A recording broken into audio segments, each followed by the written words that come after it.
All right, we're doing a Q&A tonight, and as usual, it's just it's just a lot like the radio show. Questions on any subject are welcome. Unlike the radio show, where I don't feel quite so pinched for time, so of course I don't always act like I'm pinched for time on the radio show either. I often go very long on answers, but here I feel even more at liberty. There's been times when we've gone almost the whole night with the first question. I know some people here have questions, and Ian, you said you had one. We could start with you. Okay. Your family had a question, you said. Did you start the live stream? Yes, it's streaming. Should be. You want me to ask you? Pardon? Should I ask you a question? You could just ask it, yeah, there. So my wife wants to know if you believe that the New Jerusalem in Revelation chapter 22 is a future event or symbolic of the church and body of Christ now. That's a very good question, and it's one that comes up especially in conversations with various forms of preterists, you know. Yeah, the question is, the New Jerusalem in Revelation chapter 21, is it a future reality, or is it simply a symbolic description of the body of Christ at this present time? Now, many things about the description of the New Jerusalem would certainly link it to the body of Christ. We see, for example, in great symbolism, the city is built on 12 foundation stones, which are the 12 apostles of the Lamb, we're told.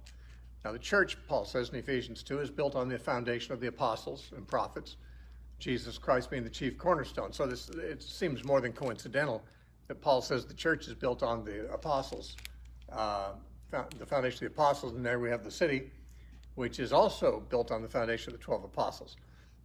In addition, the city is said to be cube-shaped. Now, of course, the church isn't literally cube-shaped, but the cube shape of it is reminiscent of the Holy of Holies. In the tabernacle, the Holy of Holies was a 15-foot cube.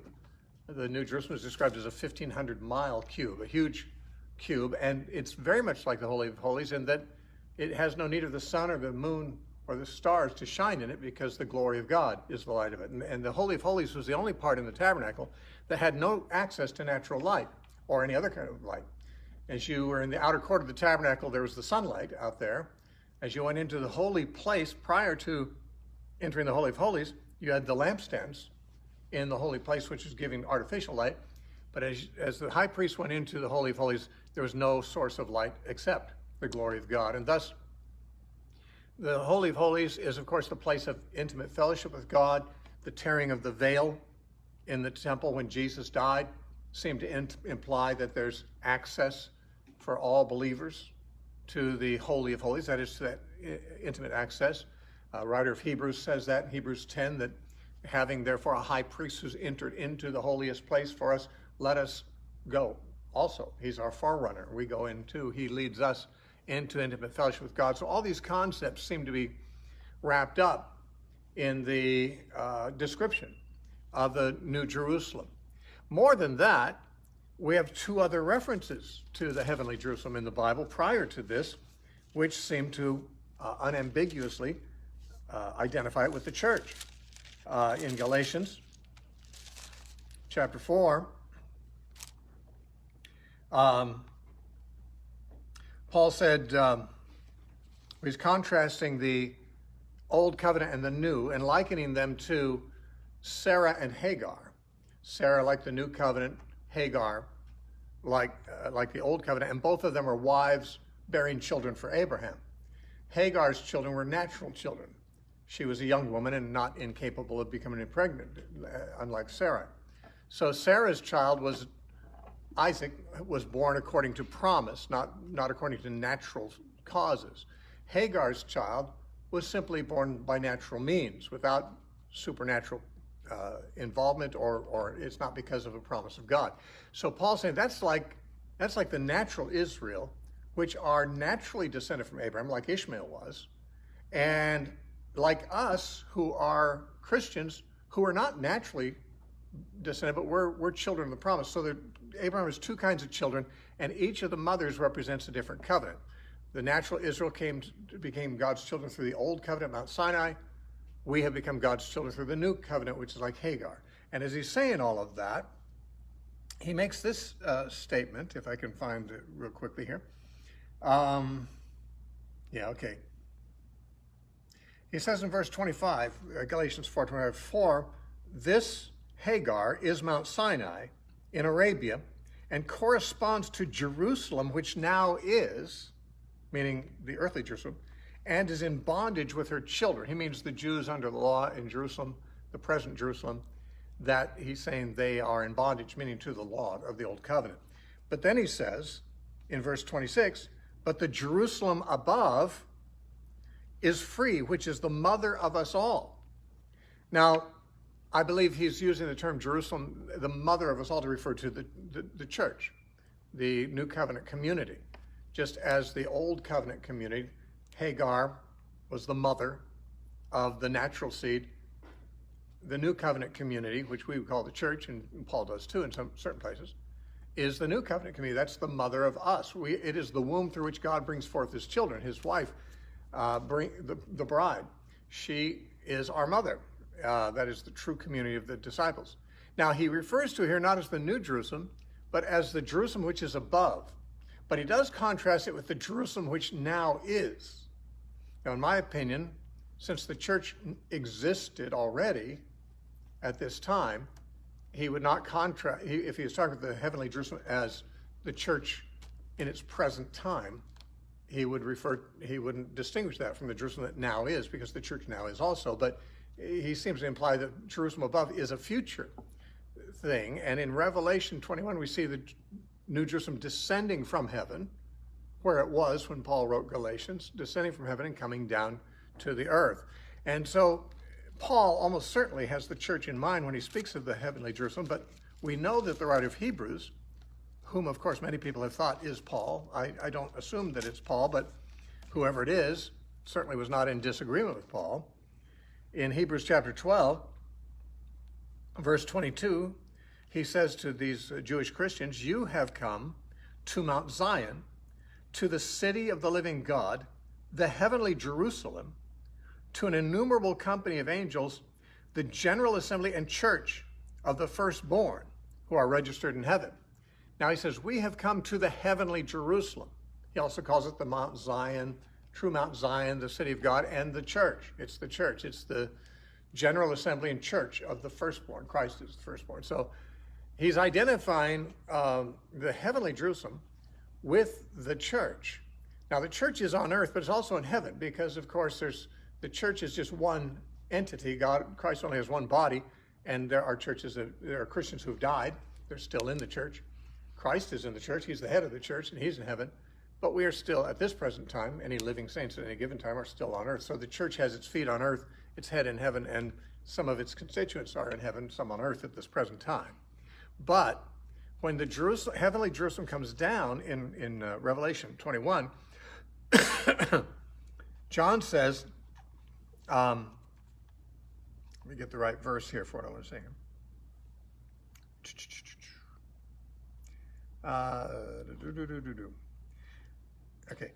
Okay, verse 9. "Then one of the seven angels who had the seven bowls filled with the seven last plagues came to me and talked with me, saying, 'Come, I will show you the bride, the Lamb's wife.'"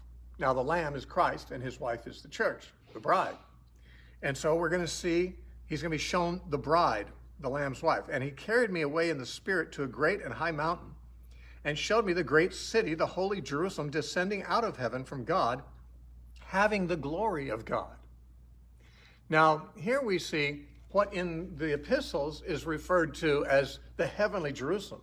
But now we see it descending from heaven, obviously, to earth. There's a new heaven, there's a new earth. And we see the new Jerusalem coming down from heaven to earth. Now, what's significant, I think, also is that it says, having the glory of God. This is important because Paul speaks about the destiny of the church is to be glorified like Christ, to be like Christ. In fact, that is what glory is being like Christ. Paul said, "We all with unveiled faces, beholding as in a glass the glory of the Lord, are changed from glory to glory into that same image." The glory of our resurrection is in the image of Christ. I believe that the new Jerusalem is here seen in the future, having the glory of God. We are presently we have come, according to Hebrews, we have come to the heavenly Jerusalem. It is the mother of us all. We belong to it.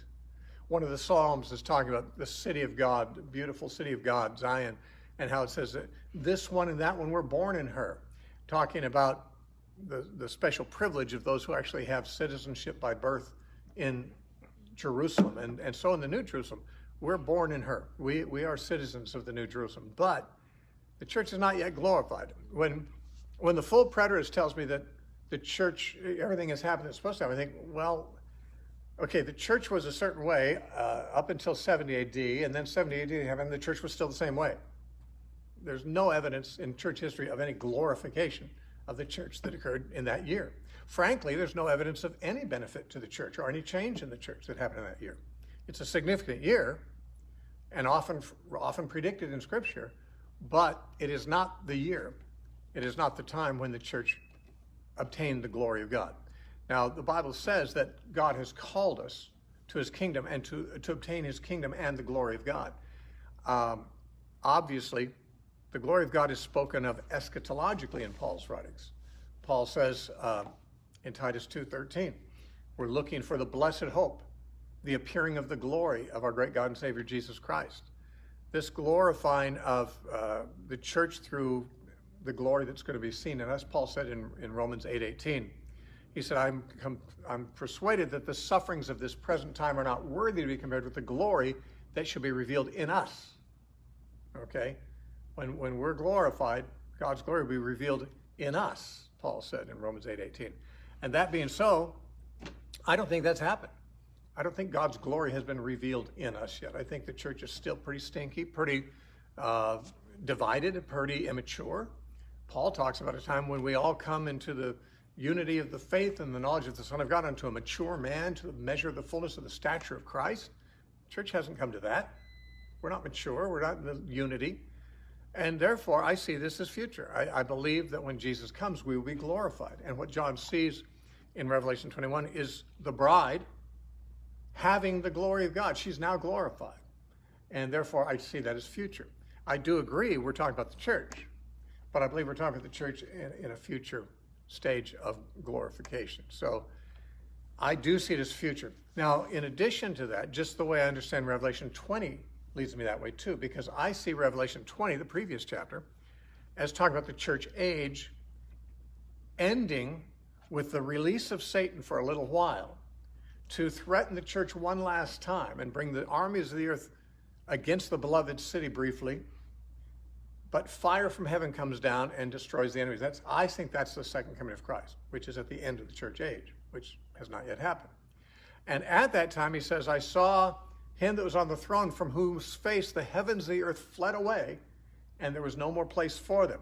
Then he says, I saw new heavens, new earth, and he saw the new Jerusalem, and so forth. So, as I see it, the second coming of Christ occurs at the end of the millennial period, and that's when heaven and earth flees away from the glorious face of Christ who sits on the throne.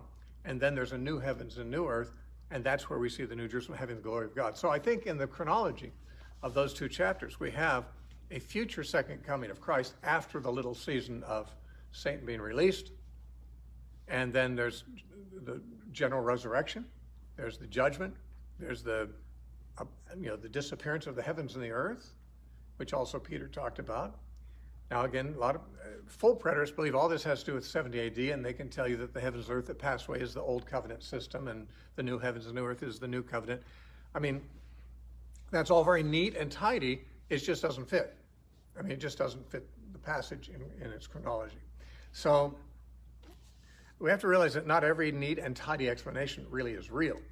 There's quite a few alternative neat and tidy explanations for most ambiguous passages of Scripture. So the fact that sometimes people can give what sounds like a pretty good argument for something that is pretty untraditional or unconventional, it may mean they're onto something, or it may mean they're just very good at giving slick arguments for things, because there's plenty of slick arguments every cult can give you for their doctrines. And I think we need to realize, actually, I don't call full preterists cultists, but I do believe there's cultic elements and parallels between that movement, which, by the way, arose in 1970 something. we criticize dispensationalism because it didn't arise until the 1830s, but full preterism didn't arise until the 1970s. I mean, let's face it, Mormonism and Jehovah's Witnesses have been around a lot longer than that. So if the whole church failed to recognize a certain major theme of Scripture for 2,000 years, and somebody who pops up in the 1970s says, oh, I see it differently than everyone, and he can make some good arguments. Well, if you ever talk to Jehovah's Witnesses, they can make good arguments too. They're just wrong. And so anyway, while I do agree that the New Jerusalem is the church, I don't agree with some who say it's the church at the present time, because it'd be very hard for anyone to convince me that the church at the present time exhibits the glory of God, as it is destined to do. I mean, that's our hope. Our hope is the glory of God.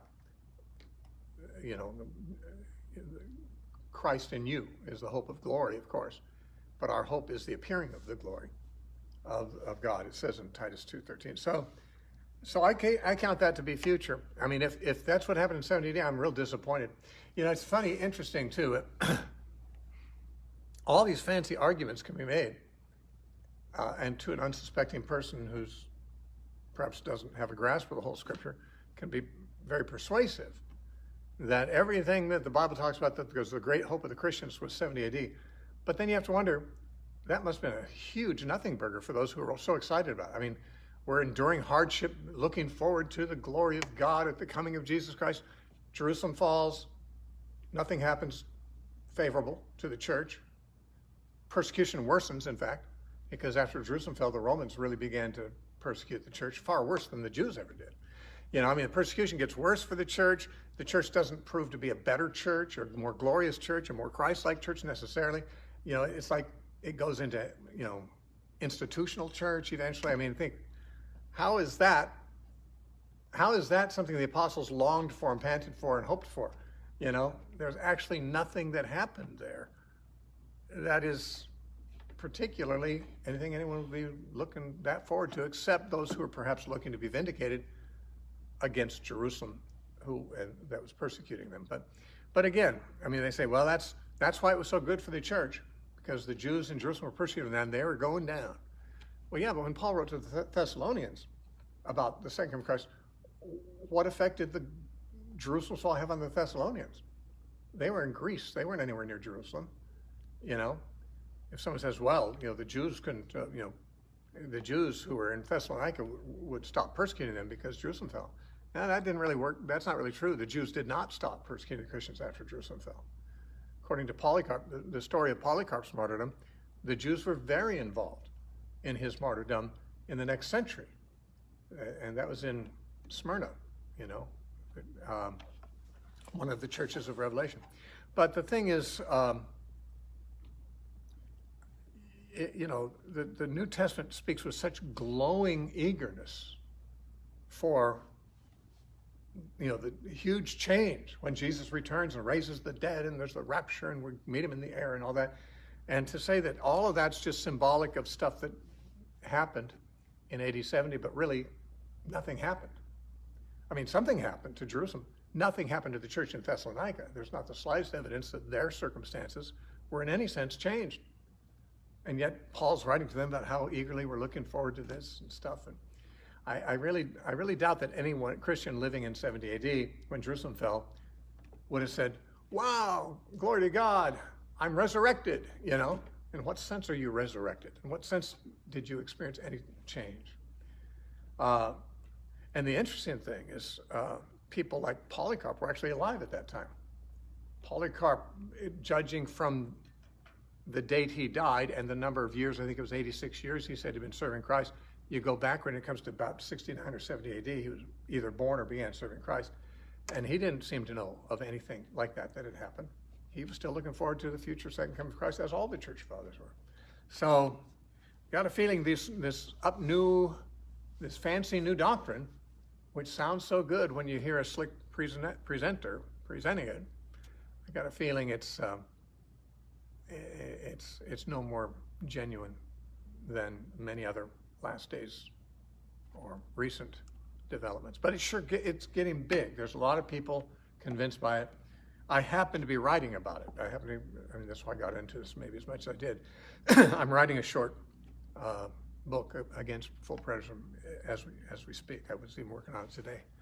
Anyway, so my answer is yes and no. I mean, yes, it is the church. No, it's not the church now. It's the church later. Jerry, you said you had a question. Yeah, my question would have to do with communion. And as I was raised Catholic, we were always taught that the communion was actually the body and blood of Jesus. And as we know today that Catholics and Protestants dispute what that actually is, and that's an ongoing dispute that probably won't be resolved that we'll know of. But my question had to do more with the reason that the Catholics would have taught that the communion was the body and blood of Christ. And I'm wondering that if a Catholic actually believed that they were receiving the body, it should actually change, it should have an effect on them, that it would change how their behavior would be, and there would be a difference, a change in them. And what I'm wondering is there any association between the Catholics taking communion and being filled with the Spirit? Because again, if you were to consume Jesus physically, that would mean that you would now have Jesus inside of you, and it should affect your behavior and your outlook on life. And it's not just during the service and receiving communion, but that time after, when you leave the service and go out into the world. And is it possible that maybe that's why the Catholic Church taught that, in order to try and influence? So your question is, why did the Catholic Church begin teaching that the bread and the wine are literally the body and the blood of Jesus? And you also said, if it were really true that you're literally consuming the body and blood of Jesus, if you're actually taking Jesus inside in that sense, wouldn't that affect your behavior? I mean, wouldn't the Catholics, behave fairly much more like Christians, let's say, than many of them do who take that communion? And you're asking what relation that might have being filled with the Spirit. Have I got your question right? Yeah, if any. Yeah, I don't know that the communion has any direct relationship to being filled with the Spirit in the Catholic theology. I've never heard them connected. Maybe they do. They might. I've never heard that connected. In the Bible, of course, being filled with the Spirit's an important thing, but it's not connected in the Bible with taking communion anywhere. There's only a few places in the Bible that really talk about taking communion. And none of them, in my opinion, when you look at them in their context and reasonably, none of them support the idea that the early church was supposed to see a literal eating of the body of Jesus and a literal drinking of the blood of Jesus. The Catholic Church does say that, of course, the elements, they say the accidents, they make a distinction between the essence and the accidents. I think that's the distinction. I might be naming the categories wrong, but the bread and the wine, for example. Thank you, Hen. They say that the essence is changed, but the accidents, which simply means the physical characteristics, don't change. So if you say, well, if it really turned to the body of Christ when the priest blessed it, why is it that after I got sick, I threw up, and it was still bread? It wasn't human flesh. It was still bread when it came out. They say, oh, it's the accidents, or that is the physical characteristics, are bread all the way through. It's just that miraculously or mysteriously, God changes the essence of it. So your body you never actually consume human flesh or human blood. It's just that somehow there's a miracle that takes place that makes it into those things without changing it.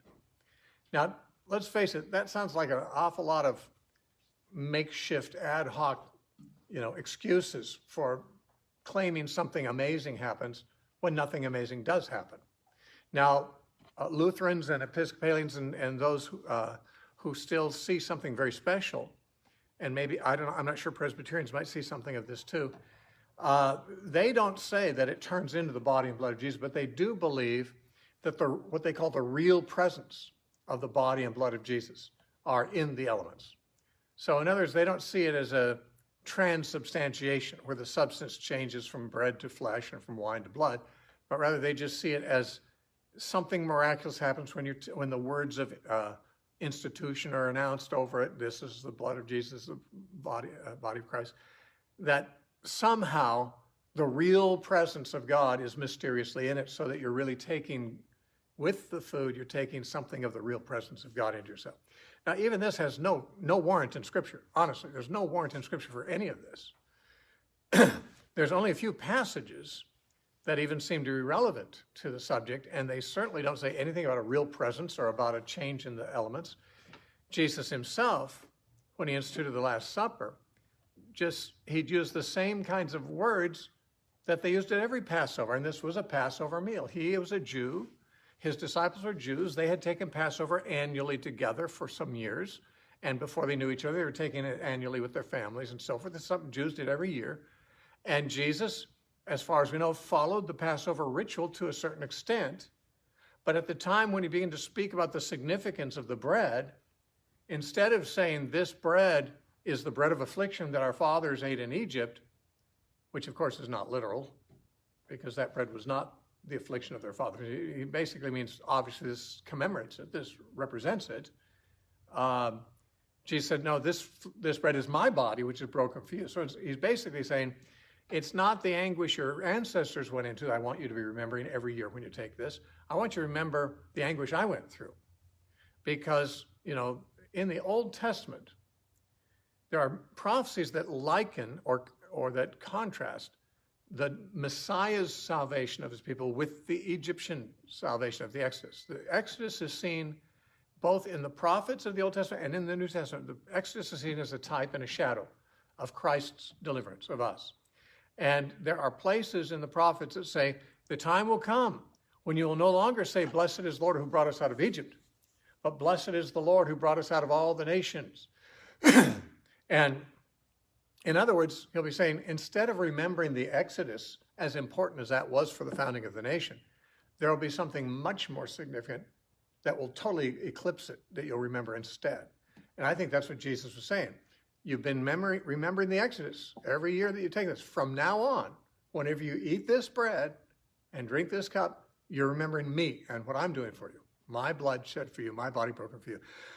It's a memorial. That's all that the Passover was, is a memorial. Nothing magic ever happened at the Passover, nor does Jesus suggest at all that something magic was happening at that Passover. It was very much the same kind of language that you always used. And the disciples, of course, would never have thought he was saying, this bread is literally my body, and this cup is literally my blood, which is shed. For one reason, his blood had not been shed. And all the blood that he has is still in his veins. There's none leaking out into the cup. The cup did not have shed blood in it. There was no blood shed of Jesus at that early point, nor did any part of his body, kind of a chunk of it disappear and turn into the bread in his hand. This is, no one would have understood it that way. And if the disciples had understood that way, they would have spoken out in protest. We know Peter would. Because much later, even as a Christian, when he saw the vision of a sheet with unclean animals, and Jesus said, arise, Peter, kill and eat. Peter said, I never eat, no way, Lord, I don't eat unclean animals. I'm a good Jew. Well, certainly if Peter thought Jesus was saying, here, eat my body, literally my body, Peter would certainly say, you got to be kidding me. I'm not going to eat human flesh. I'm not a cannibal. I don't eat unclean things at all, much less human beings. And Peter apparently raised no objection because they didn't believe, nor should they have believed, that he was really turning this bread into human flesh or that the wine is turning into blood. It's a memorial merely.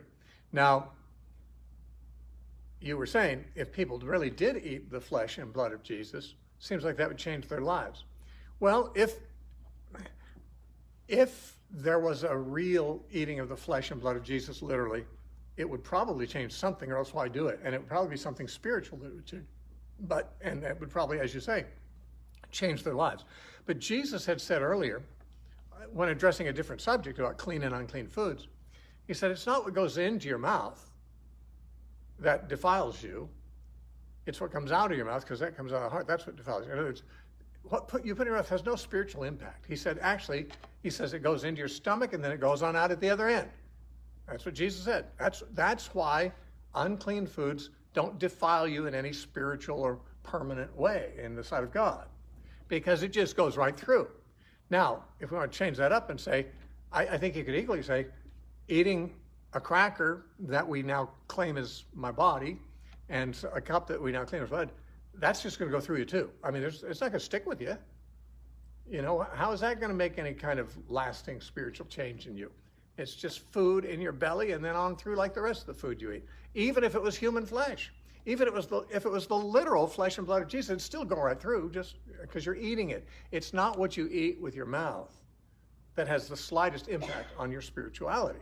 That's what Jesus made very clear. It's what comes out of the heart that does. And so this is where, you know, I think you say, why did the Catholics start teaching it's the literal flesh and blood of Jesus? I don't think the early church in the first century thought that, but, and you mentioned being filled with the Spirit. I think, you know, Paul said that spiritual things are spiritually discerned, and the natural man cannot receive the things of the Spirit of God. They're foolishness to him. I think the church at a certain point became rather unspiritual, and they tended to take things literally that were really to be spiritually understood. How are you supposed to spiritually understand eating his flesh and drinking his blood? Well, I think he made that pretty clear, because he talked about eating his flesh and drinking his blood in John chapter 6. And he equated it with believing in him. In John chapter 6, he said, I think it's around verse 40, if I'm not mistaken. He said, whoever sees the Son and believes in him has everlasting life, and I will raise him up at the last day.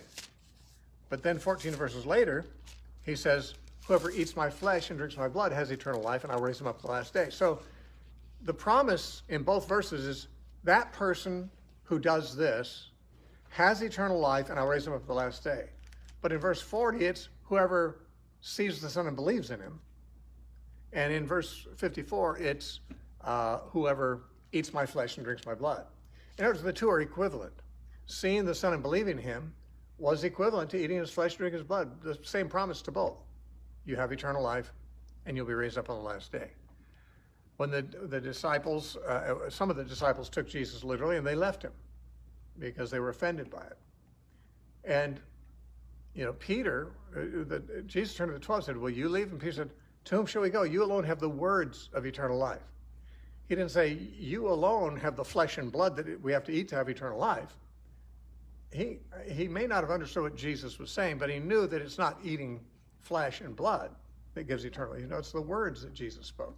And that's exactly what Jesus was talking about. He said in John 6:33, in the same chapter, kind of in reference to what he'd said earlier, he said, the words I speak to you are spirit, and they are life.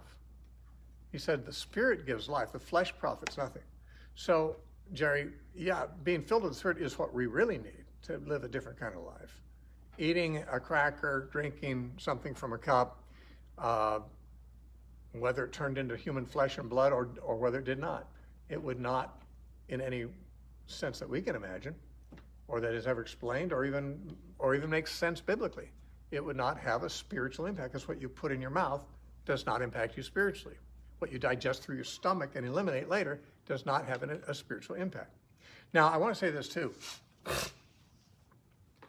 When you point out to the Roman Catholics who, this bread never really changes and this wine never changes, why should I believe that would happen? They say, well, it's a miracle. You just have to have faith. You have to take it by faith. It's a miracle. Well, then I want to say, can you name any miracle in the Bible, any other miracle than that one you're claiming? Do you know of any miracle that Jesus did or God did in the Bible where it could not be observed? It was a miracle, but it couldn't be observed. Miracles were signs.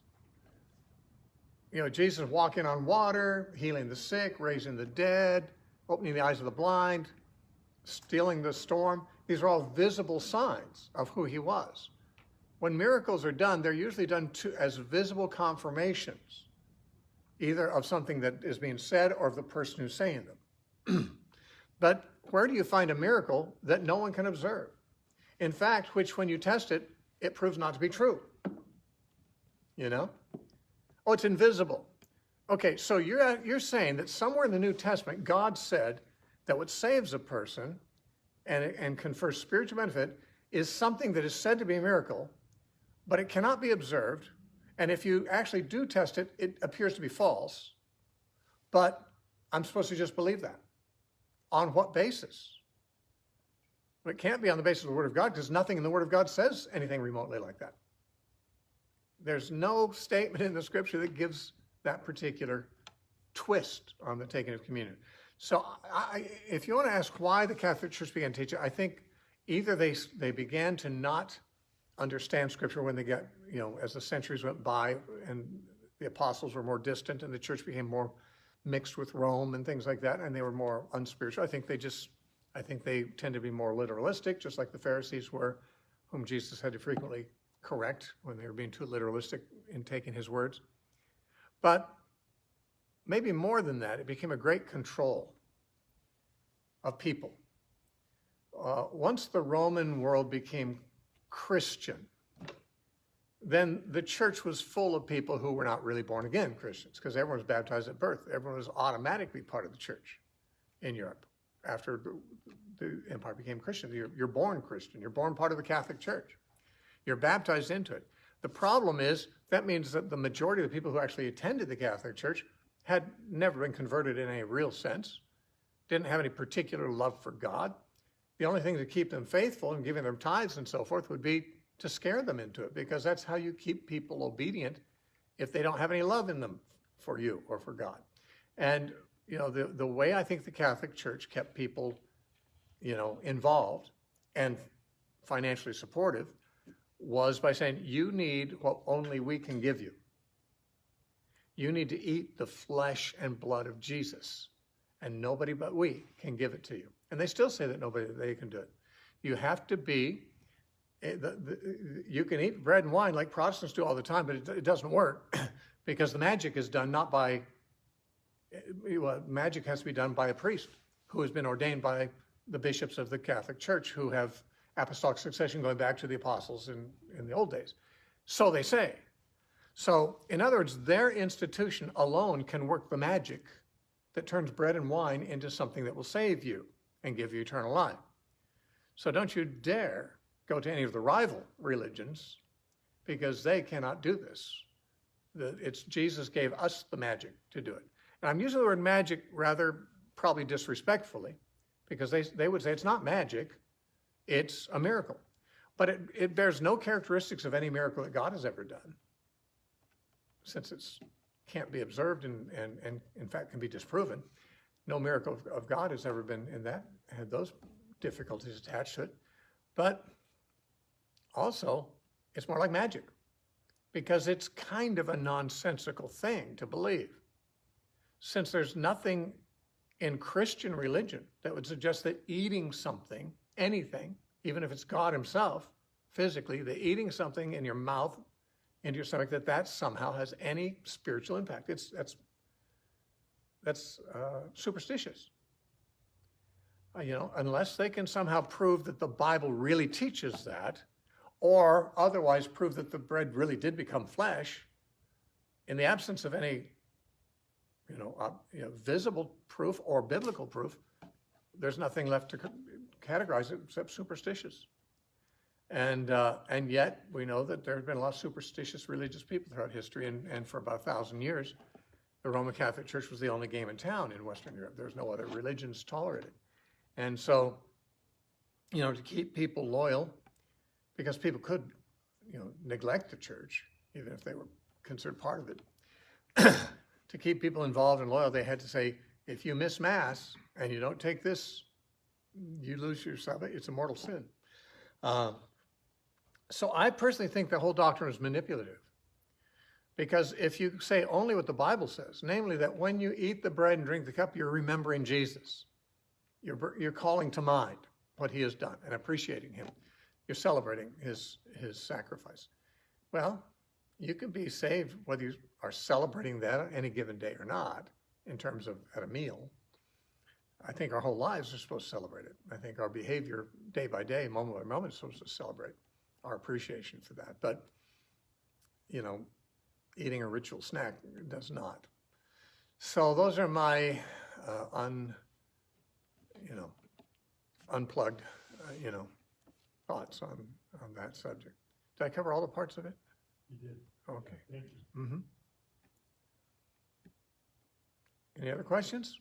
We got quite a few. The other thing I would add to Yep. that too is, from the control aspect, the other thing that the Catholic Church would use to control is the confession, Yes. Mm-hmm. which would mean that you can only have your sins removed by going through the church Right. rather than going to church, rather than Mm-hmm. going directly to God. Yeah, the priest had to be the unique magician that could do what no one else could do. He could turn the bread and wine into human flesh and blood. He could absolve you by telling you how many Hail Marys to say. He could, no one else could do that, because the priest was ordained through the hierarchy of the only church that claimed at the time to have apostolic succession of its leaders. And therefore, see, the apostolic succession is what they claim makes them the true church, as opposed to any other group that claims to be the church. Well, are your leaders, can you find a succession go back to the apostles for your leaders? No. Okay, then you're not the real church. We are. And they just assume, since there's a great deal of superstitious thought in it, they assume that the real church has the power to do this magic, and no one else does. Now, if you don't need any magic, if you just want to believe in Christ and love him and follow him and obey him, well, then you don't need those priests to do that stuff for you. And that's threatening to them. May not be as threatening to Catholics today. I think Catholics, much more than in, say, medieval times, even the Catholic hierarchy is, I think, a lot less insecure than they used to be. I think they've just gotten used to the fact you can't control people anymore. People are a lot less superstitious. There's a lot more democratic, flavor to church and to even the countries we live in. So, people have the freedom to leave. You better appeal to them on something other than just, trying to terrify them. And I think there's a lot of Catholics who are Christians. I think there are. But obviously there's a lot of Catholics and Protestants who go to churches but may not have any real conversion in their lives. Rocky. Well, all my family is Catholic, Mm-hmm. and I wish there's a way, because, if I would, like today, address with them what, you just explained, I'm not even gonna go a step ahead of Yeah. explaining anything, because I'm gonna be canceled right away. That, Mhm. You're disrespectful, or, so I wish there's a step 1, 2, 3 that I could use. Yeah, if it was that simple, probably a lot of people would have been talked out of being Roman Catholic a long time ago. Fortunately, it is my opinion that God will tolerate a great deal of wrong opinions and superstition among those that really love him. If someone really loves him, and they're doing their best to understand him, and they've been misled about certain things, some of the things they believe are really off track. I believe there's going to be a lot of people in heaven who had believed certain things that were quite off track.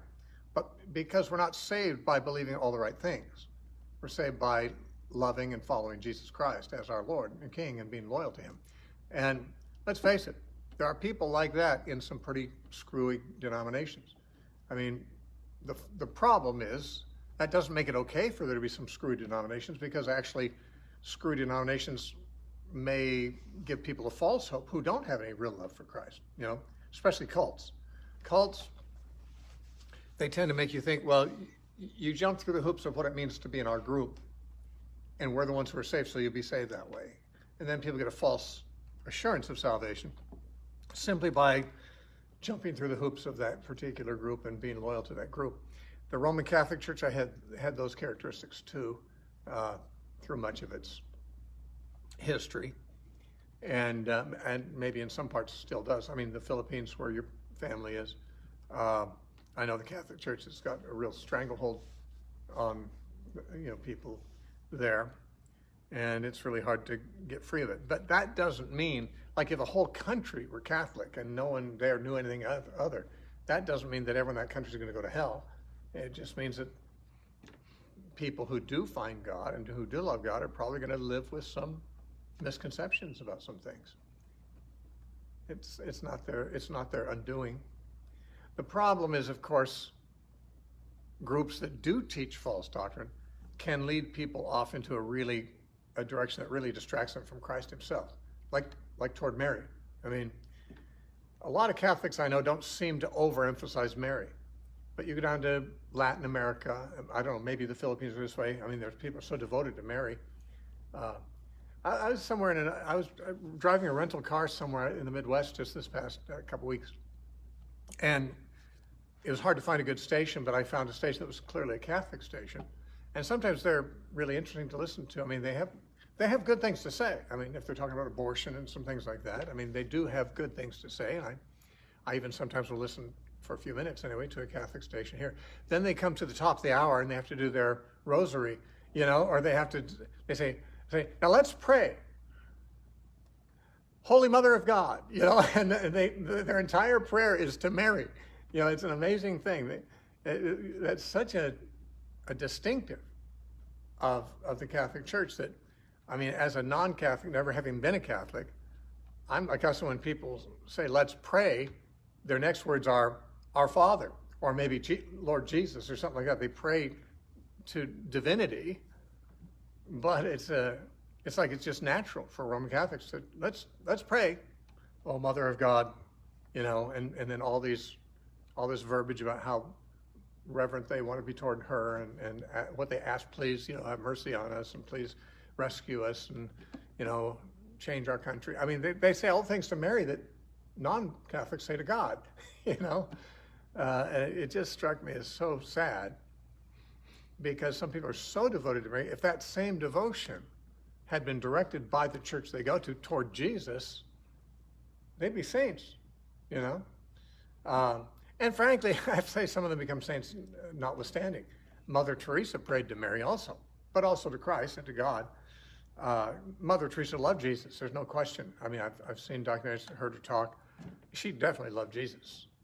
But she was, wrapped up in Catholic background. So sadly, although she's clearly in heaven, she lived much of her life, I think, a little bit spiritually crippled because of some of the traditions that she didn't have any knowledge to be free of. But I don't condemn people for disagreeing with me about things like that, although some of those things are very serious. Some of those things are very crippling. But salvation is for those who love Christ, are devoted to Christ, who are determined to follow Christ and loyal to Christ to death. And that includes people in Catholic churches and other churches that I would have differences with. I think one of the problem is even the priests and everybody that's supposed to be in the hierarchy. I think they definitely believe what they believe. Oh yeah, they're not faking it. Yeah. Mm-hmm. So They're not faking it. there's no way to change it, seems like. Yeah, I believe most priests are very sincere. I don't think most priests are out there to fool people. You don't devote yourself to a life of celibacy and boring ritual just for the fun of it. You do it because you're devoted. Now I know there have been people in the Catholic hierarchies, certainly in the medieval times and probably at all times, just as is true in the Protestant churches, at the higher levels of authority. Some of these people, it's a business to them, or it's a scam. A lot of those people probably were fairly sincere when they became priests, but as they got elevated to political power and privilege and comfort and money, that has a way of corrupting some people. I'm sure popes have been very devout. I think Pope John Paul, from what little I know of him, I think he was a Christian man. I don't know how a real Christian can play along with that whole popish thing, but on the other hand, he was raised in it. He didn't know anything else. That was apparently what he thought was being a Christian. But I believe he is a true godly man. Now, I may be wrong, and there may be people who know more about him than I knew. I only knew things that were publicly known, but so maybe he wasn't. But there have certainly been popes throughout history. And even the Catholic Church openly speaks of this. There were popes that were absolutely immoral, absolutely evil, certainly not converted men. There was a season in Catholic history before the Reformation, which church historians calls the reign of the harlots. And the harlots is referring to the popes of that period, one pope after another. They fathered children out of wedlock. Of course, they would have to be out of wedlock because the popes weren't married. One pope was actually killed by the jealous husband of a man who caught the pope in bed with his wife. And the man killed them both. I mean, this is not propaganda from Protestants. This is known church history. There's, what's that? Sounds like Protestants, though. Yeah, there are Protestants who have done the same things, obviously. In other words, I'm not just trying to give a black eye to the Catholic Church, but because this same things can be said about Protestant churches. In every Protestant denomination, there are, shysters and hucksters and womanizers and things like that in leadership. We've seen it plenty. So this is not saying, well, the Catholics are wrong and the Protestants are right. What it's saying is that, the Catholic Church, when it was, frankly, the only church, it had as much corruption in its leadership as any organization might. And yet, they would say, when you say, well, where was the true church when the alleged head of the church, the Pope, was not even saved? And there were times where there's more than one Pope excommunicating each other and so forth. I mean, there have been some funny things in papal history. But the Catholic answer is simply the simple, childlike, faithful answer. Well, God, Jesus ordained Peter and his successors, and you respect the office. It's not the individual in the office; it's the office that we honor. Well, I mean, you can do that if you want to, but that's not what I read the Bible saying. So I don't feel the obligation to respect a man who's, committing adultery as he's the leader of the worldwide church. That's plenty of that in their history, as there is in Protestant history too. I think there's more of that in modern Protestant history than there was in early Protestant history. I don't think most of the early reformers, I don't think they were immoral people for the most part. They just burn each other at the stake. Yeah, they did burn each other at the stake. I mean, they definitely had their flaws.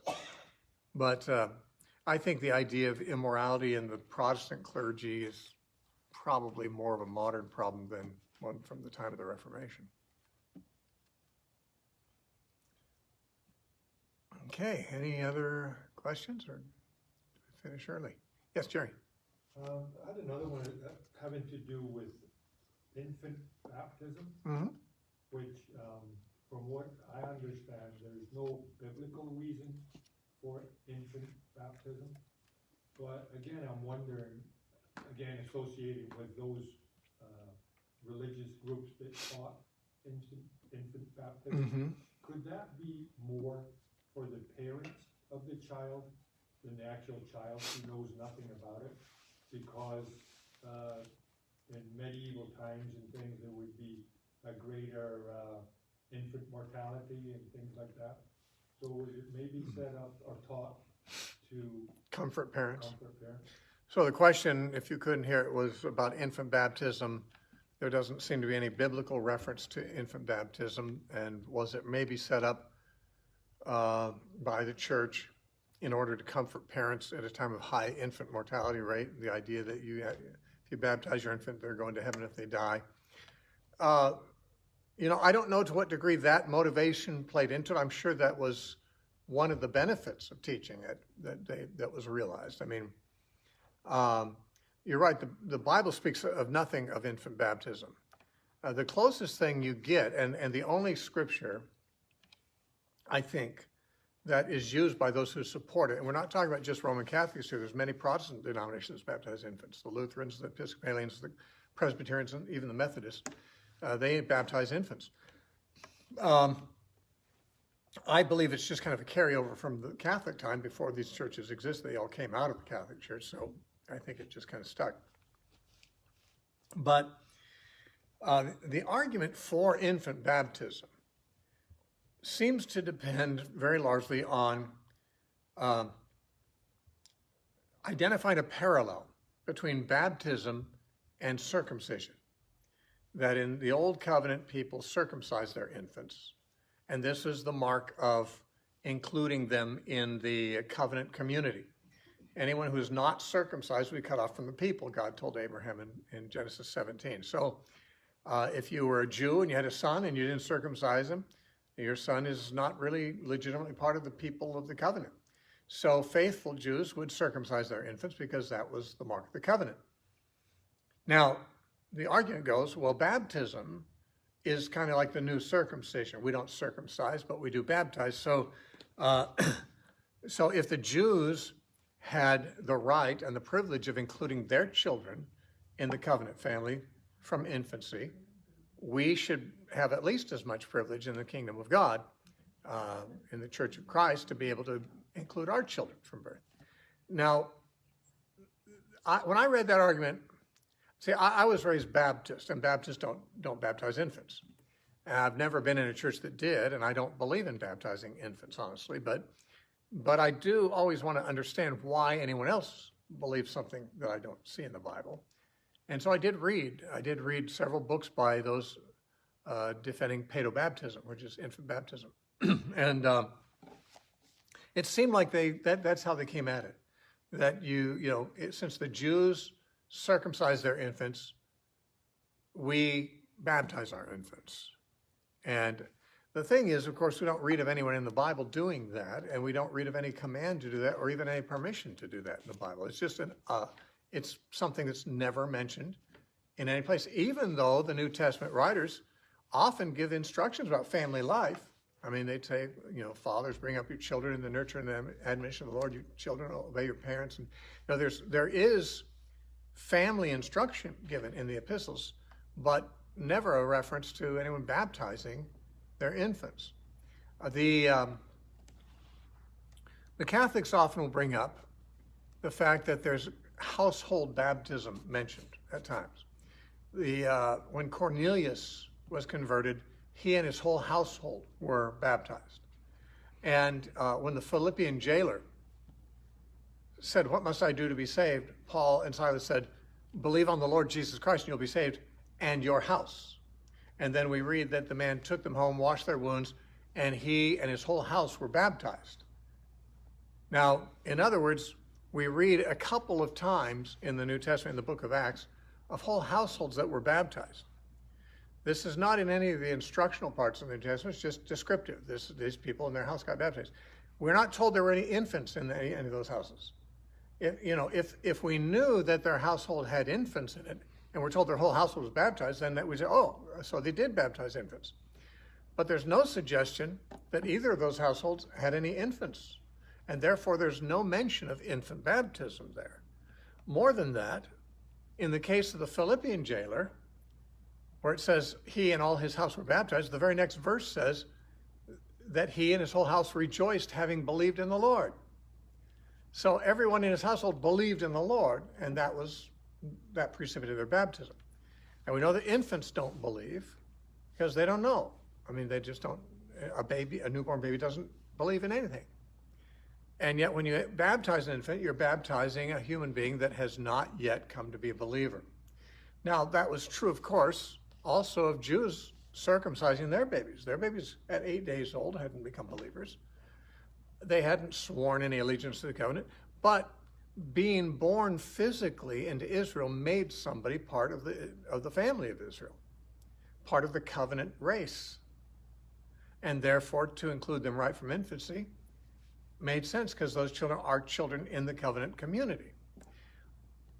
But a person doesn't really become part of the body of Christ, the true church, until they're born again. there's no two Christian parents who ever gave birth to a Christian baby. A Christian is somebody who's decided to follow Jesus and is determined to trust in him. No baby has ever done that. So every Jewish couple gave birth to Jewish babies, but no Christian couple has ever given birth to a Christian baby. So it's not parallel. Besides that, there's not anything in the Bible that tells us that baptism of the Christian is a parallel to circumcision. That's an assumption they make. They start with that assumption. Oh, they circumcise, we baptize. Well, that's true, but the Bible nowhere connects those two things as one is a type of the other. In fact, circumcision is a type of something in the New Testament, but it's not baptism. And I'm sure you can, if you think for a moment, you know what it's a type of. Physical circumcision is a type of circumcision of the heart, which Paul says we are the true circumcision in Philippians 3:3. You and I, who are not Jews, we are the true circumcision who worship God in the Spirit, who rejoice in Christ Jesus, and put no confidence in the flesh. That's true circumcision. In Romans 2:28 and 29, Paul says, he is not a Jew who's one outwardly, neither is that circumcision, which is outward and of the flesh, but he is a Jew who's one inwardly, and that circumcision is of the heart. So, although there is in fact an antitype of circumcision, that is, circumcision in the Old Testament is a type of something in the New, it's not a type of being baptized, it's a type of having your heart circumcised, which Paul said is when you worship God in the Spirit, when you rejoice in Christ Jesus, obviously when you're a Christian, when you're a believer. So, you asked whether maybe they started pushing this infant baptism for the comfort of parents who lose children. They might have. There could have been an element of that there. I couldn't say if that motivated them, because they would not say that's why they did it. They would say they did it because that's what they think the Bible thinks you should do. But as far as what really motivated it, since the apostles are not known to have done it, another generation later obviously instituted, they must have had some rationale, and what you're thinking of could be part of it. It's unnecessary, though, because, in fact, it's almost more of a grief to parents, because under this view, an uncircumcised child who dies, an unbaptized child who dies, is not saved. They go, I think, to limbo in the Catholic teaching. A circumcised child is saved if they die, but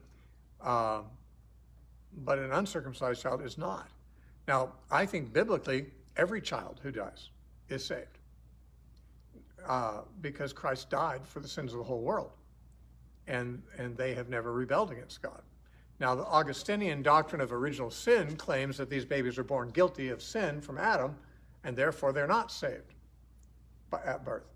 But the Bible never says that these babies were born guilty of anything. That's Augustine came up with that doctrine, and church fathers for the first 400 years had never heard of such a thing. And so, as far as we know, because they didn't talk that way, Augustine invented a lot of new doctrines around the 4th century, late 4th century AD, and those became ordinary doctrines in the Catholic Church and retained by many Protestant churches. But the first 3 or 4 centuries of Christians didn't see that in the Bible, frankly, because it wasn't there and isn't. But once it became traditional, it's awfully hard to shake it off. But I believe that an infant is born certainly in need of salvation in the sense of to be saved from their sins. Not the guilt of their sins, because they don't have any guilt of sins because they haven't done any yet. But in order to be saved from their sinful nature, from their sinful proclivities. Salvation saves us from our sins, according to what the angel told Joseph. His name should be called Jesus, because he'll save his people from their sins. Sins are our captors. Sins are our slave masters of us. And we need to be saved from that so that we don't live in sin. Salvation certainly procures that, and a baby doesn't have that salvation, but it doesn't have any guilt either. So a baby that dies young is, in my opinion, automatically on good terms with God simply for lack of having sinned against God. And to suggest they're born guilty of someone else's sin, that goes against the straightforward teaching of Scripture that a son will not die for his father's sins, nor a father for his son's sins. So, the idea that, well, the baptized baby will be saved, so be comforted. You baptized your baby before he died. Well, what if you didn't? Then they're teaching your baby's gone to hell, or eventually the limbo doctrine was created to kind of cover, I guess, the grief of parents who lost unbaptized babies. But basically the Roman Catholic doctrine is what baptism does for a baby is it removes the taint of original sin. So Augustine taught that we are tainted with Adam's sin. Not only tainted in the sense that we tend to sin ourselves, which is part of that doctrine. We have a sinful nature that inclines us to do the wrong thing instead of making it as easy to do the right thing. But the Augustinian distinctive is not only you're born with this inclination to sin, but you're born already guilty of someone else's sin. You were in Adam when he sinned, and his guilt is all over you from the time you're conceived. Even Presbyterians I've known who baptize infants, though they argue it differently than the Catholics do, but I've known a lot of Presbyterians who were strongly involved in pro-life, activism and so forth. And I found out that one reason they were motivated is they believe a baby that's killed in the womb, an aborted baby, goes to hell because it was never converted and was never baptized. So the idea that water baptism, it's the same kind of mistake they make about eating flesh and blood. Like what you put in your mouth is going to make a difference in your spiritual life. What water is sprinkled on you when you don't even know what's going on, that's going to make a difference in your spiritual life. Is that what God cares about? Meaningless, externalistic, physical acts that really don't have any impact on your love for God or your behavior? Well, if you're looking for a religion that just tells you what things have to be done to guarantee you're going to heaven, then a series of nonsensical rituals will do just as well as anything else. Sometimes the more nonsensical they are, the better, because no one else is likely to imitate them. They'll be distinctive of your group. But anyway, that's what I think. But if that's all they know and they're doing it out of love and obedience, then maybe it's not quite so. Anything that's done genuinely out of love and obedience to God as they understand it, I think has a positive effect on one's spiritual state. So yeah, but see, a parent who baptizes the baby has done nothing for the baby's spiritual state. If they're doing it out of obedience to God, it could reflect their own love for God. But obviously a baby being sprinkled who doesn't have any clue what's going on or why they're there doesn't have any impact on their spiritual state, nor does it need to, because that's not what, human beings from birth need God, but sprinkling them with water doesn't give them God. And that's clear enough from all the baptized Catholics who are walking around, like Joe Biden, Nancy Pelosi. Obviously being baptized as infancy didn't have any impact on their real relationship with God.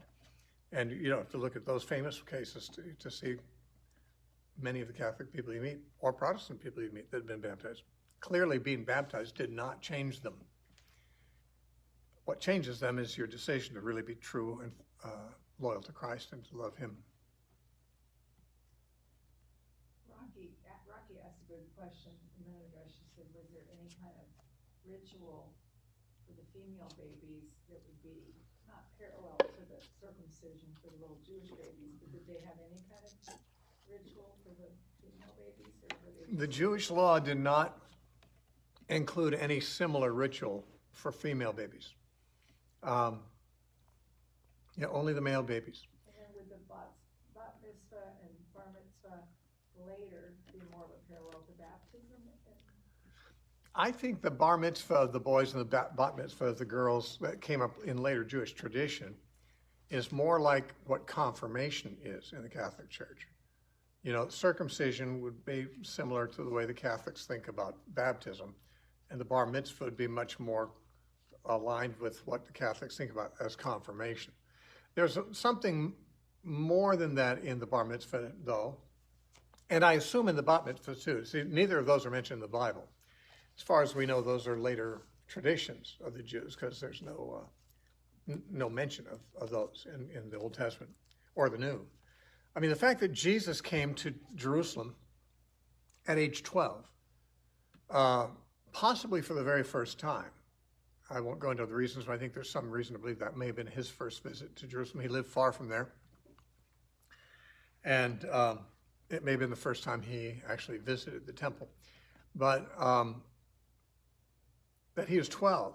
It may have been, although the law did not prescribe it, it may have been rabbinic tradition that at age 12, that's when a Jewish boy is supposed to start observing, the faith like an adult.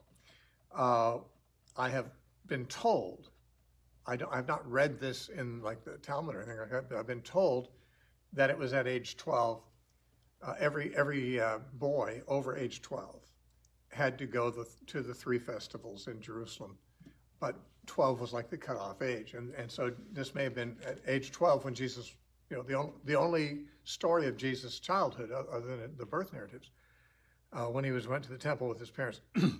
Probably the first time. He's now 12, and that was obligatory. And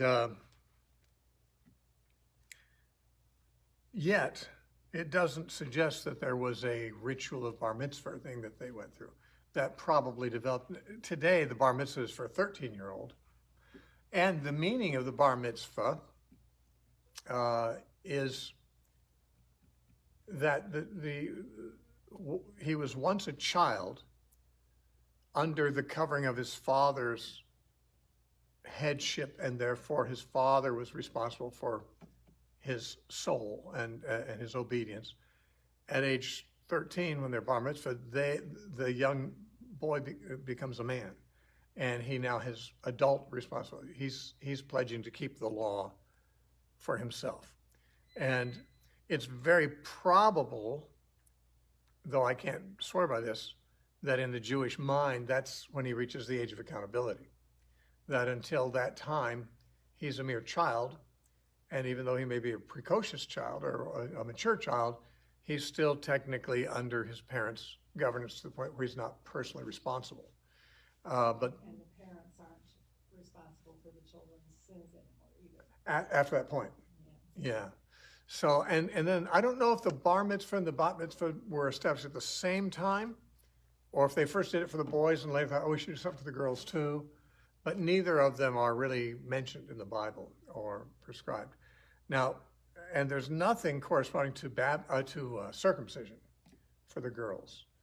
And as politically incorrect as this would be to think this way today, through most of history, up until like day before yesterday almost, women found their identity in their families and their husbands. That's why a girl gets married and takes her husband's name.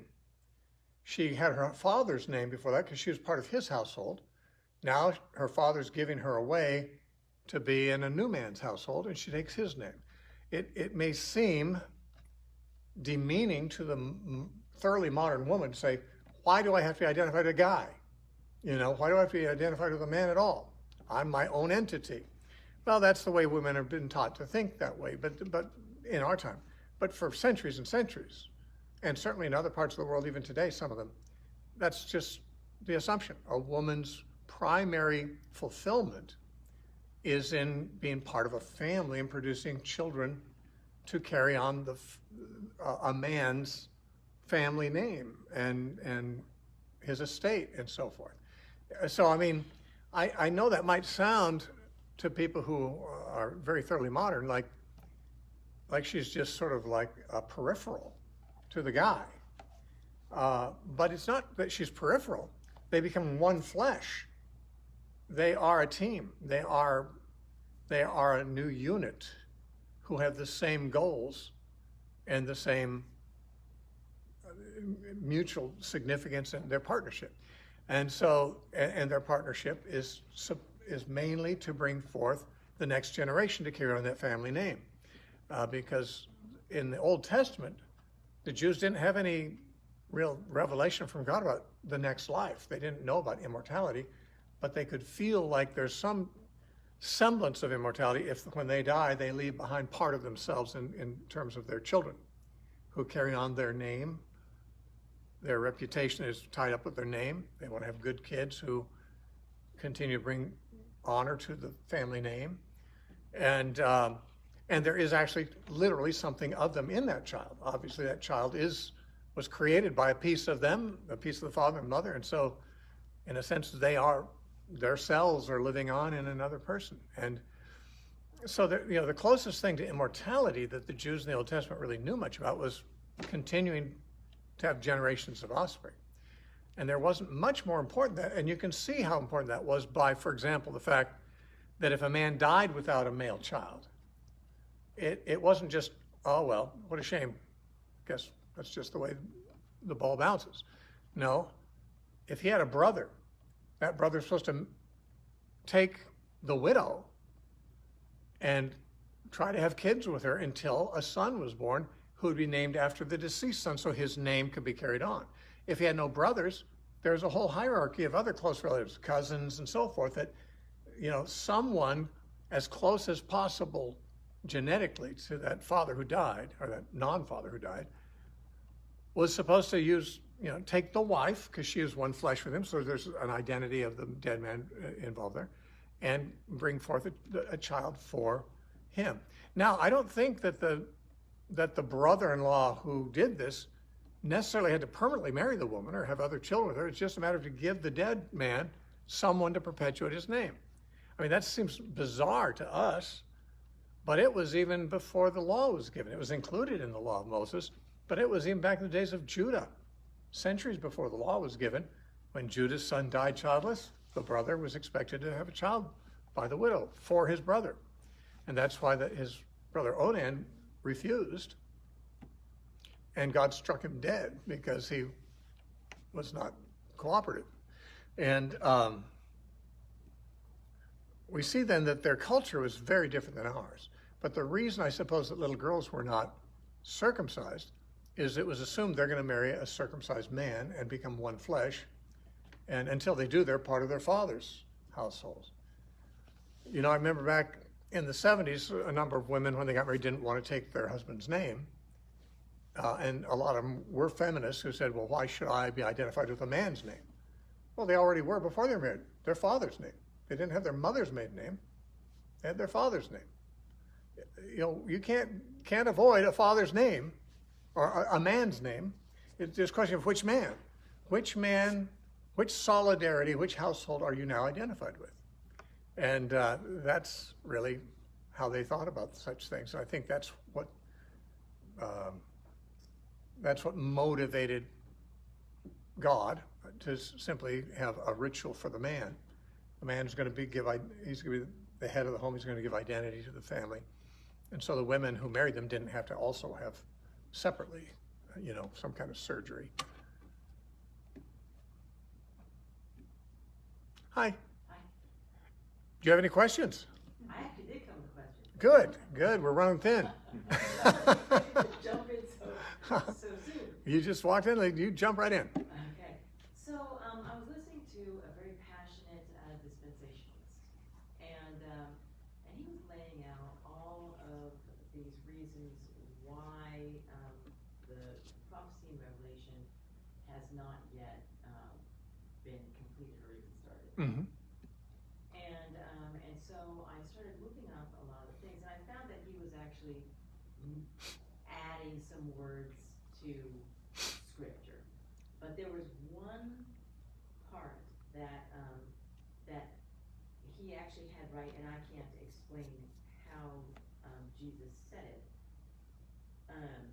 It's I believe it is Matthew 29, and it's the word immediately. It's Matthew 24, verse 29.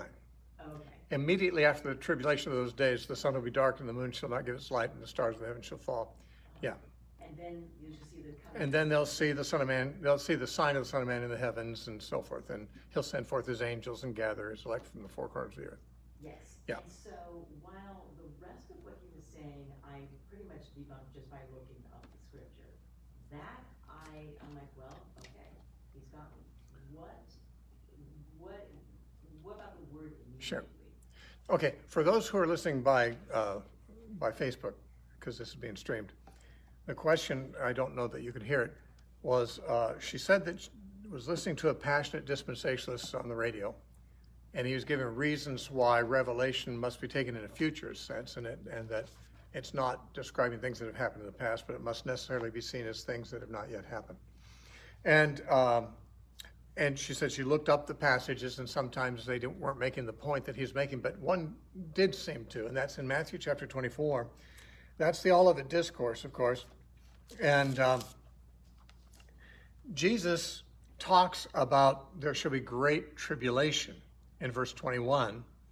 And then in verse 29, he says, immediately after the tribulation of those days, the sun will be darkened, the moon will not give its light, the stars will fall from heaven, and the powers of the heavens will be shaken.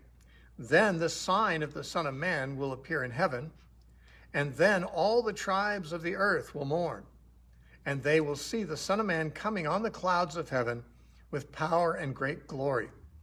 And he will send his angels with a great sound of a trumpet, and they will gather together his elect from the four winds, from one end of heaven to the other. Now, these verses sound very much like they're talking about the second coming of Christ, obviously. And yet, Jesus says these things will happen immediately after the tribulation of those days. Now, a person like me, when I read Matthew 24 and I read there will be great tribulation, I see that as being something that took place in connection with the Roman invasion and conquest of Jerusalem in the first century. And because that's what Jesus was asked about. This whole discourse began when Jesus said, see these temple stones? One stone will be not left on another. They'll all be thrown down. The disciples said, when? When will this be? And what sign will there be that this is about to take place? And so he answered. So he's talking about the destruction of the temple. Certainly up to a certain point he is. And he talks about how bad the tribulation will be and so forth, and it was. But this is the problem for many people. He describes what appears to be the second coming of Christ at the end of the world, and he says that'll be immediately after the tribulation of those days. Now, someone will say, well, obviously that tribulation could not have been 70 AD, because immediately after that, Jesus didn't come. It's been a very long time since then. Now, there's two ways that I can go on that without any discomfort. Both of them solve the problem. And I'm not sure which of them does so better, okay? I'm kind of in limbo about this because I know of two ways that this is without difficulty resolved. One is that these verses are indeed talking about the second coming of Christ at the end of the world, but he doesn't say how long the tribulation will be. You see, there's no mention of how long the Jews will experience tribulation. It just says at that time, in 70 AD, there will be great tribulation. Unparalleled in history.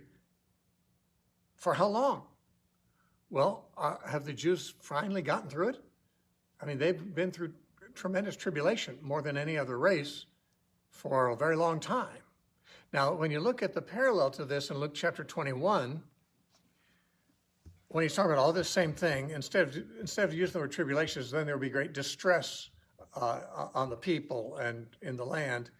And he's clearly talking about 70 AD, but he says, and Jerusalem shall be trodden underfoot by the Gentiles until the times of the Gentiles are fulfilled. Okay, in 70 AD, Jerusalem was destroyed. It'd been for 2,000 years trampled underfoot by Gentiles.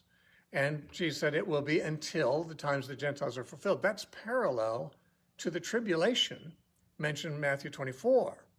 So it's possible that when Jesus says there will be great tribulation, and then immediately after that tribulation, these things, that tribulation could be the whole period of what Jesus called the times of the Gentiles, from 70 AD until the end of the world. Could be. He does not commit himself to any length of time here. Now, the dispensational system assumes the tribulation is a 7-year period, and therefore, if it was in 70 AD, it's long past. But there's nowhere in the Bible that mentions a 7-year tribulation, anywhere.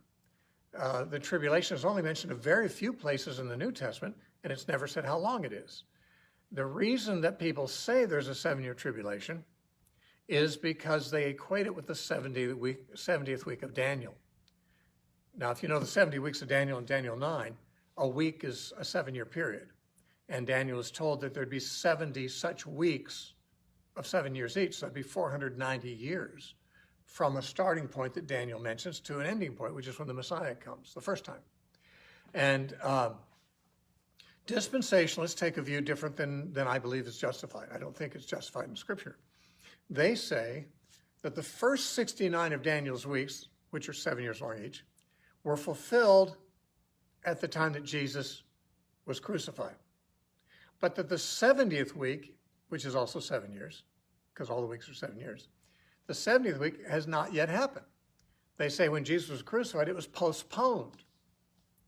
And it hasn't started yet, although the 69th of these 7-year periods ended, and all the other 69 periods were subsequent without break. They say this is the one unique case. The 69th week ended at the crucifixion of Christ, or on Palm Sunday, they usually say. And the 70th week has not yet started. And they say it's not till the church is raptured that the 70th week begins, and that, they say, is the tribulation.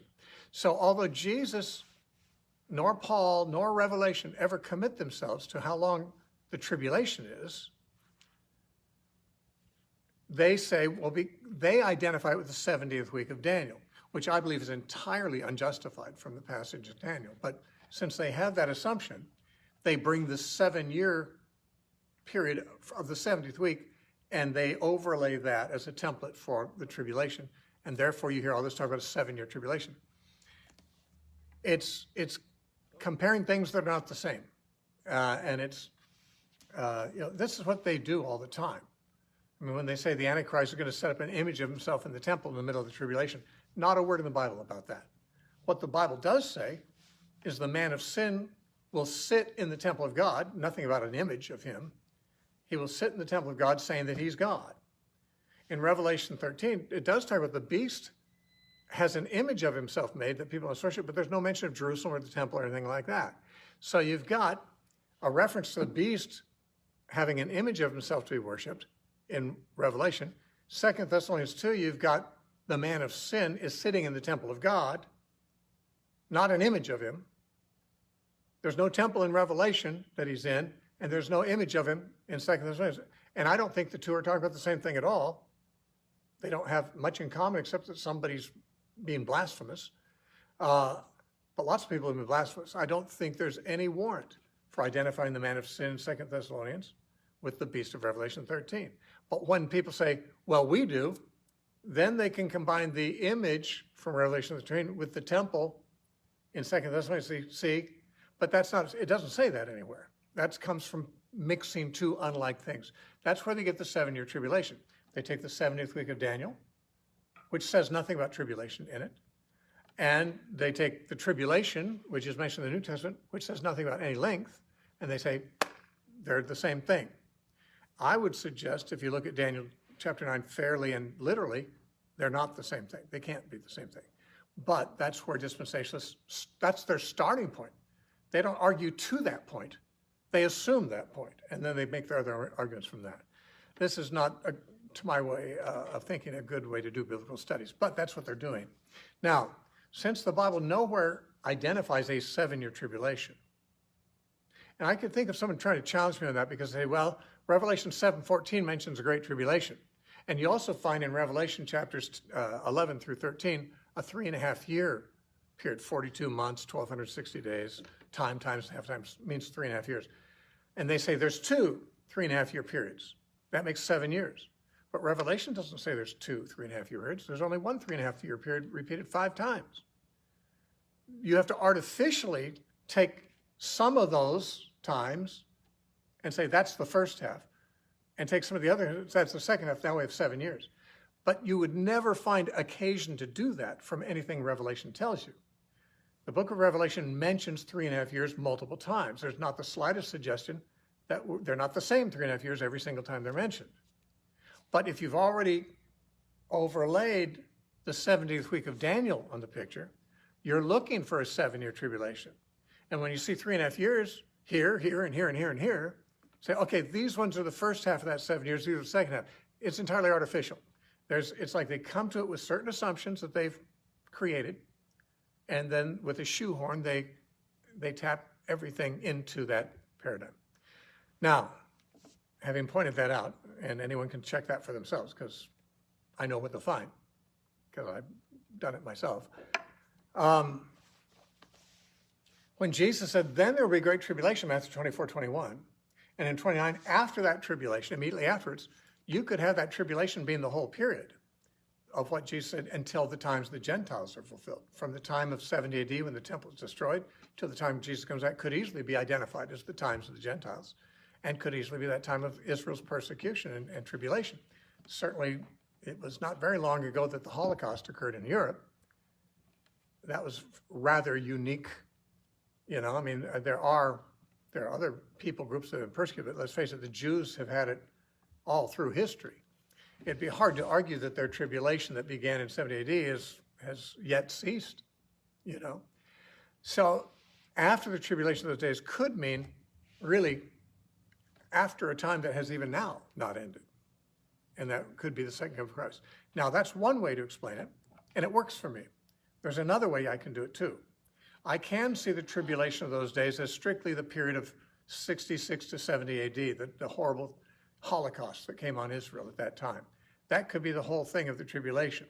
But he says immediately after the tribulation of those days, these other things happen. Now, these other things, which look so much to us like the second coming of Christ, every line in those verses we read has parallels to Old Testament passages that use those same lines, but they're not talking about the second coming of Christ. They're what we call apocalyptic language. To say that Jesus is seen coming on a cloud. Well, in Isaiah 19:1, God is seen coming on a cloud to Egypt. Now, he didn't literally come to Egypt. If you read the chapter, it's talking about the Assyrian armies are coming to Egypt. God is bringing them. It's his judgment on Egypt. Figuratively speaking, God is coming to Egypt to judge them, but he's not really showing up in person. He's sending armies, Assyrian armies, to come and defeat them. Now, to say that Jesus is coming on a cloud, it's the very same language that you have there and in other Old Testament passages. If he's still talking about the destruction of Jerusalem, the Romans came, and this could be seen as Jesus is bringing judgment on Jerusalem through the agency of the Romans, and this is typical of how it's spoken of in the Bible. This is God coming. This is God visiting. This is God's judgment. And the truth is that in a parable just 2 chapters earlier, in Matthew 22, he spoke of a king that wanted to make a marriage for his son, and he invited his friends who declined to come. This represents the Jews that were given the first opportunity to come to Christ. And it says the king was furious, and he sent out his armies to destroy those people and burn down their city. And then he sent his messengers out to the highways and byways, the whole world, to gather into the wedding feast. The wedding feast is the church age. The Jews were first invited. Their rejection made God furious. He sent his armies and destroyed their city. That's the Romans destroying Jerusalem. Then the message goes out to all the world to reach the Gentiles, as Jesus tells the story. Now, it's interesting that in referring to the Roman armies destroying Jerusalem, he says the king, who represents God, sent out his armies. Now, Jerusalem was destroyed by Roman armies. These were pagan armies. But as far as the sovereign dispositions and providence of God is concerned, they were God's armies. God was sending them to punish them for what they'd done to his sons and the prophets. Remember, Jesus said, Jerusalem, Jerusalem, you persecute the prophets, and the blood of all the prophets is going to come on this generation. That is, the punishment for this bloodshed is going to come on this generation. And it did in 70 AD. That was God punishing Jerusalem for their whole history of killing prophets and messengers and the Messiah himself and the apostles like James, and they tried to kill Peter. So the thing is here, the language that they see the Son of Man coming with clouds is direct borrowing from Old Testament prophetic imagery of God coming, sometimes on a cloud, and never really refers to his personal coming, always refers to the agency of armies coming. And if you look at it that way, when it says the sun will be dark and the moon shall not give its light, the stars will fall, that too is a very common Old Testament prophetic thing. For example, if you look at Isaiah 13:10, Isaiah 13 and 14 are about the fall of ancient Babylon. It took place in 539 BC. And Isaiah 13:10, talking about the fall of Babylon, says, the sun will be darkened, the moon and the stars will not give their light. And it says the same thing about Egypt In Ezekiel 32, I think it's around verse 5 or so, it talks about when God judges Egypt by the Babylonians. I'm going to put out all the lights over heaven, so the sun and the moon and the stars will be dark over you. In Isaiah 34, there's a prophecy about the destruction of Edom, which took place in 583 BC. And in that prophecy, it says, the stars will fall from the heaven like first ripe figs, and the heavens will be rolled up like a scroll. I mean, these are all things that we find that language in Revelation. We find it in the New Testament. But in the Old Testament, it's used frequently, always referring to a historical judgment. It's what we call apocalyptic language, where an actual earthly geopolitical development is described as if it's a cosmic disruption. And that's just the way they wrote. That's the way they spoke. So when Jesus said, immediately after the tribulation of those days, the sun will be dark and the moon shall be not give us light, that's the very language of the fall of Babylon or the fall of Edom or the fall of Egypt in the Old Testament, this time the fall of Jerusalem. So again, we're looking at language that we're not familiar with, but the Jews certainly were. And we would be too if we read the Old Testament more. I mean, Micah. Micah is about the Lord is coming out of his place and the hills are going to melt like wax before him, it's like, it's not literal.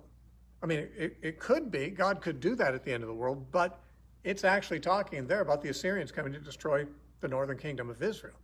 And this is the Lord coming out of his place and the earth is melting under him and so forth. This is the kind of language that the apocalyptic prophets, or just the prophets in general, used. And Jesus, his listeners, they heard these prophets read in the synagogue every week, And so when he used this language, there's no reason to insist. We want to insist that's the second coming of Christ because all the language speaks to us of that event.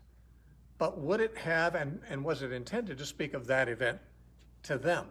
And reading on further, when it says he'll send out his angels and they'll gather his elect, the word angels, the Greek word angels is angeloi. Our English word comes from angeloi, angels. It's the ordinary Greek word for messengers. Yeah, it is used of heavenly angels, like the angel that came to Mary and told her she's going to have a baby and things like that. Those kinds of angels are called angeloi, but so are human messengers, because the word angeloi just means messengers. Some of them are divine messengers, some of them are human messengers. John the Baptist sent messengers to Jesus, say, "Are you the one?" when he was in prison. The word angeloi is used of those men. It's when it says, then he'll send his angeloi out to the four corners of the earth to gather his elect. Does this mean the rapture of the church, or does this mean the evangelization of the world? Does this mean that Christ's missionaries and apostles, the messengers, go out with the gospel to all the ends of the earth after Jerusalem has fallen? Very similar to the parable of the king's wedding for his son. After the king burned down their city in his wrath, he sent his messengers out far and wide to bring the Gentiles in. And that could be what Jesus is saying in other terms. So, I mean, I could go into this more and show more parallels in the Old Testament. I think my lectures on Matthew 24 do bring those things up more. But as an attempt to be a short answer to a question, what I'm saying is it's entirely possible that this language that we assume is about the second coming of Christ is really just the usage of very commonplace metaphors and images from the Old Testament, which always there speak of the destruction of some empire or kingdom, as Jerusalem would be. And then, of course, it's not many verses after that, Jesus says, and this generation will not pass till all these things are fulfilled. Now, that would seem to favor the second interpretation. Now, if the first interpretation I gave, which it works for me too, if the tribulation is the whole period from 70 AD to Jesus coming back, and if these really are verses about the second coming of Christ at the end of the world, then this would be an exception to the general these things. This generation will not pass till these things, all I've been talking about, except for this one exception. That doesn't fall into this period, but the other things, they'll all take place in this generation. So we can go two ways with it. Neither of them requires what this pastor is saying. Neither of them require a future 7-year tribulation. Neither of them require that Jesus returns immediately after a 7-year tribulation. That, again, I was a dispensationalist for years. I taught those things. I know why they're thinking what they are, because I thought that way too. And it was actually very shocking to me when I first began to see that so many of the things I was saying that the Bible said was really a patchwork of elements from this verse over here with a verse over there and a verse over there, which really weren't in their context necessarily even talking about the same thing. But I could merge them together into a scenario that fit the dispensational track I was on. And yeah, I mean, it's really hard because the dispensationalists have put together such a complete, interwoven fabric of scriptures on their points. The question that not everyone will take the trouble to do, and maybe not everyone's able to do, is to look at those scriptures, all of them, and say, okay, what are all the scriptures upon which I'm basing this idea upon? Okay, there's this here, there's this here. Okay, are those scriptures, if you look at them without the assumptions, are they talking about the same thing? And I think they're not. Even the idea of an individual Antichrist arising in the end times. I have no problem with the possibility that could happen, but I was surprised how little biblical evidence spoke to that subject. There's like 5 passages that are the main passages to argue for a future individual Antichrist. One is the little horn in Daniel 7, which I can now see in its context has nothing to do with an end times Antichrist. One is the willful king in Daniel 11, which, looking in context, doesn't seem very plausible that it's talking about a last days Antichrist, so it's often assumed. There's the man of lawlessness in 2 Thessalonians, which may or may not be a last days Antichrist. Paul doesn't say that it is. There's the beast in Revelation, which could possibly be a last days Antichrist, but I can think of much better interpretations in the context. Those are the main 4 ones. Oh, and Jesus said in John to the Jews, he says, I have come in my Father's name, and you do not receive me. Another will come in his name, and you will receive him. That's thought to be an allusion to some future Antichrist, but it's far from clear. He could be speaking generically. Hey, anyone who comes in their name, you let him come, you'll accept him. I come in my Father's name, and you don't accept me. He does not necessarily, that statement doesn't have to be a prediction of a particular person coming, but you have these few passages that people use, but there's no necessity of seeing them all as about the same thing. But from them you get a composite drawing, of a particular kind of world leader that they say is coming. Now, I'm not denying that such a leader could come. I'm just denying that we have a very strong biblical case for predicting it. And even if the Bible doesn't predict it at all, it could still happen. A one world leader is not unreasonable. But the question is this actually predicted? And I'm not convinced anymore that there is a good case to be made that it is predicted. I remember listening to J. Vernon McGee many years ago on the radio as he was going through the Psalms. And there's a generic psalm about, the wicked will come to nothing, but the righteous will, be vindicated or whatever. Just a general statement the psalmist makes, very typical. And McGee was saying, well, the wicked here, that's the Antichrist, and the righteous are the tribulation saints. There's absolute zero reason to say that about the passage. There's nothing in the passage that gives the slightest hint that that's what's in the psalmist's mind. And it's just, what it illustrated to me is that many times when you've got an idea, let's just say that there's going to be a uniquely bad person at the end of time, then any bad person you can find alluded to anywhere in the Bible, you say, well, that's him too, and that's him too, and that's him too. But when you actually look at the individual cases, there's very little reason to say, wait, this is talking about the same thing this is talking about. There's a lot of bad people in history, and no reason to say this is, all one composite bad guy. Yes, I have Ian. a question based on what you just said. Why does it matter if there is a world leader, that if that occurs, all the things that the dispensationalists believe will occur, why does that matter for my day-to-day life? Well, it doesn't, because even if there's not a word of that in the Bible, such scenarios can develop with or without being predicted. I mean, there's been certainly many times in history that empires like the Roman Empire or the Babylonian or the Egyptian or the Sumerian or, or the Soviet Union. I mean, it's very many times things just about as bad as what dispensationalism expects have happened. And in many cases, Christians have been slaughtered by them and so forth. I mean, in other words, even if there's absolutely no eschatological information about this, we have to be ready for the worst. Just realistically, historically, Christians have faced the worst many times, and we could too. And so, like, I can't think of anything that a future Antichrist could do that's worse than what Pol Pot did in the killing fields in Cambodia, or what Mao Zedong did, who killed, 60 million of his own people cruelly, or things that happened to Richard Wurmbrand in Romania, or many of the things in Fox's Book of Martyrs. I mean, read it; it's as bad as it gets. I mean, it's possible another ruler will come rule the whole world and do all those same things again, but it won't be unique. It won't be the first time.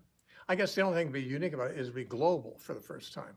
But still, the individual Christian who's facing it is in the same position individual Christians have been in those situations before.